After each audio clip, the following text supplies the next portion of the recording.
This is me 1 hour into the Unalive Squad game. What the fuck is this piece of shit? And this is me having beat the Unalive Squad game.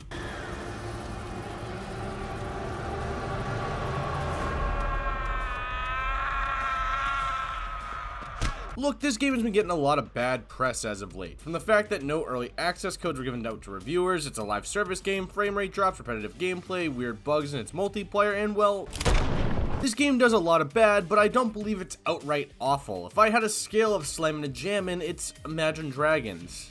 I mean, it's meh. The good, like I said, the Unalive Squad does some level of good. The traversal mechanic that makes it easier to go around the map with each character. Each character has their own unique traversal that makes it go in line with their character. For instance, Deadshot owns a jetpack, Boomerang's Boomerang helps him teleport, and Harley Quinn, who has objectively the worst traversal, is basically a discount version of Batman from the Arkham games. Though, I wasn't really playing as Harley Quinn for the traversal, if you know what I mean. The looter-shooter aspect of the game isn't bad. It isn't the best that it could be, but it's also good enough to say that it's good. Because you can complete various tedious missions to unlock new loot, or complete all those stupid Riddler things to get, different cosmetics. But, again, it's good enough where as you earn new loot, the world opens up to you and, things get easier. The animations are, at least during cutscenes, outstanding. There were points during cutscenes where I was like, is that real? The animations were very, very detailed, and I will at least praise them for that. Also, personally, I found each of the Suicide Squad members to be at least entertaining. Like, I was laughing during most of the cutscenes that they were in. Hey, Suicide Squad! Fuck you! So at least there was good humor throughout. I mean, I enjoyed all the characters. I thought they were all at least funny and had their own kind of moments. The bad. This game likes to drop frame rates like Stephon Diggs likes to drop easy passes. Shout out Bills fans. There were numerous times, mainly during cutscenes and a couple times here and there during gameplay, where the frame rates would just completely tank on me. A lot of this seemed to happen when I was playing the multiplayer side of it. So like the minute I had people join my game and start playing with me, it just seemed like the game was like, no, we can't handle that, and then just tanked the frame rates. The game is also super repetitive. Like there's just a bunch of missions that help you get new loot, like guide a tank or some sort of vehicle from point A to point B, save civilians and drop them off to some like vehicle, that way they can be taken away, or even just defending or even attacking a certain objective, which they do during the very end of the game as like a way to set up the big ending. Like, God, it was just some of the most repetitive gameplay I'd ever seen in my entire life, and it actually does make the game kind of boring at times. Like the first half of the game, not bad. Like when they first do it, it's kind of fun. But then you continue to do it, and it makes it so boring to get through. And don't get me wrong, they may do something in the game, like throw in a little bit of a kicker, to make it kind of a more unique experience, like make it so that you have to go find these little squid-like things, chase them down, kill them, and then end up taking some sort of power-up to then allow you to kill the enemies around you. That's like a little bit of a kicker, but it still is pretty tedious and boring. The boss fights in this game are hot ass, and I'm not saying that in a good way. I'm saying it in a way that the boss fights in the Unalive Squad game are some of the most anticlimactic boss fights I have ever seen in a video game. Like, for all the work that you put in to get to these boss fights, like getting new loot or the thing that you need in order to do the actual boss fight, it's really just a very anticlimactic experience. Like, you take down their health bar and that's it. Like, it ends up just ending right there. There's no really good cutscene. Like, yeah, they'll show either the character dying, there's like a funny moment of the Suicide Squad doing something, but it's really not much that makes me like, it blew me away at any point. Like, the Flash and Green Lantern boss fights weren't terrible. Like, I thought the Green Lantern one was pretty fun because he just creates a bunch of different little things that you have to take out to actually be able to kill him. But man, the Batman and the Superman boss fights are absolute garbage, especially the Batman boss fight. Like, you end up seeing him use Fear Toxin, which sounds really cool and sounds like it could make for a really good boss fight, but all it is just Batman with a 1 health bar that all you have to do is just keep shooting at him to take it down and maybe dodge a few things here and there. Especially when it results in the graphics, though, for this game, in comparison, like, outside of the cutscenes are great. But the graphics in the Suicide Squad game, in comparison to the Arkham games, which came out 9 years ago, is like day and night. And I don't mean that in a joking manner, even though the game is set in the day and the Batman games are typically set at night. The graphics, if you look at a game that came out 9 years ago, is so much better than the game that just came out a couple days ago. The reason I bring this up is because the Arkham games, again, came out 9 years ago and were made by the exact same studio that made the Suicide Squad game.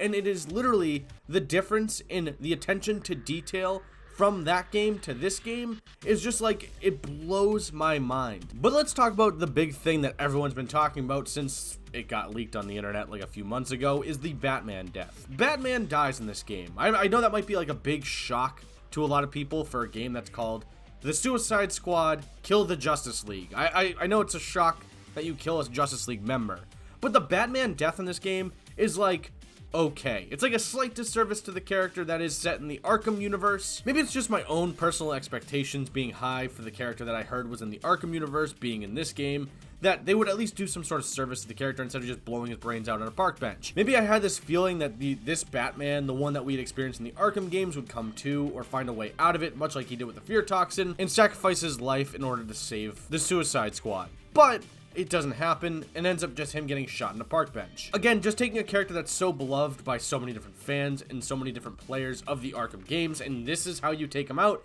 is just, to me, a disservice to the character and could have been a way better death at some point. But also, again, I get it, like, he was gonna have to die. The game's called Kill the Justice League. I understand that this character would have had to die at some point in some way, and honestly, Batman probably would have ended up realizing that he would have had to kill Batman in order to save the world, but also probably wouldn't have, because he probably would have just captured all the Justice League members and attempted to make them better, or normal. And I've seen it pretty much everywhere where people talk about Kevin Conroy, the voice actor behind the Arkham Batman, and various other Batmans and various other pieces of media who passed away in 2022, wouldn't have taken this role if he didn't know what was going to happen to the Batman character from the Arkham games in this game.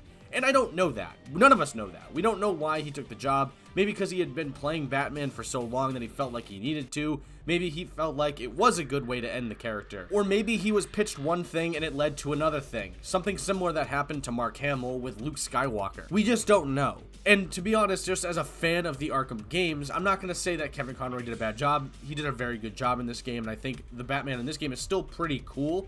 It just seems like the developers took the route of including the Arkham Batman as a way to sell copies. And that's what it kind of does seem like to me. It doesn't seem like it's the same Arkham Batman. It just seems like an entirely different Batman, but that's just my opinion. But I will say one thing, just so everyone understands. There is a very nice kind of tribute to Kevin Conroy and his Batman at the end of the game, because I don't know if I even mentioned it. He ended up passing away in 2022.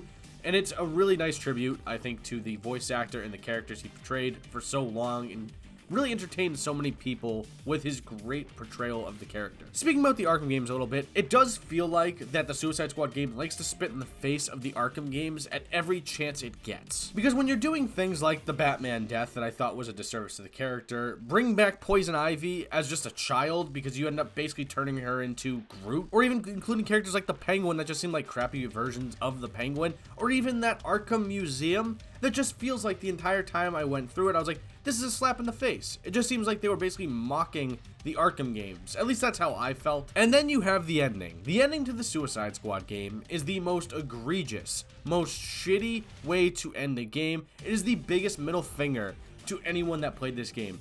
By the end of the game, you have to do like a certain set of missions in order to get to the ending of the game, in order to go up against Brainiac. But again, when you get towards Brainiac, the final boss battle is just Brainiac as the Flash, where he just summons a few minions, they all disappear, he appears as the Flash again, and then you're basically doing the Flash battle pretty much all over again. But then it's when you beat Brainiac, you end up being told, oh wait, no, you gotta do this Brainiac thing 12 more times. No, I'm not doing this 12 more. That is such a lazy way to do this. Going into multiple universes to kill the Brainiac in those universes, that's just stupid to me. I don't understand what the decision behind that was, other than just trying to find content for your post-launch because you're doing live service. It just makes the ending of this game feel unearned and really just lazy, in my opinion. Like, as a player, it didn't make me want to come back for future seasons. It's probably just completely deterred me away from playing future seasons of this game. I'll probably come back for like the Joker thing, but that's about it. After that, I'm not doing the Brainiac thing 12 more times, forget that. And if you weren't already aware, this game is supposed to be live service. Live service is just basically a way for developers to give post-launch content for the game, that way it doesn't die out and keep you as a player interested. Look at games like the newer Call of Duties have been doing it, Fortnite, Apex Legends. Various games are now moving to this live service model, that way they can continuously make money post-launch. And it's very obvious this is something that WB really wanted to do at some point with a live service game, because it will obviously generate a ton of money. I mean, live service games generate tons and tons of money, and I think the property of having the Suicide Squad plus some of the Justice League members in it, and it's part of why I probably bet the Justice League members will end up coming back later on, meaning this entire game's fucking pointless. But there is a difference between a good live service game and a bad live service game, and this game is a bad live service game. It is by far not a good live service game in any way, shape, or form. This game is just incredibly mid. Like, I can't really recommend this game to anybody because I truly believe it's just like a 5 or 6 out of 10 and nothing better. Like, it's okay. If you're really into looter shooters or you really want to see what continues in the Arkham universe, then I guess play this game. Like, I guess it's okay in that sense, but outside of that, I mean, there's really not much else here. I will say, as someone who was really excited for this game when the first original trailer came out, I was really disappointed. Honestly, I think when I picked up the game, I kind of went in with an open mindset because I heard a lot of things about the game, and just disappointment after disappointment as I progressed through the game. Yes, there are some highlights in this game, but I feel like for the most part, it's a lot of downs. Like, if I had 2 words to describe this game, it's just cash grab.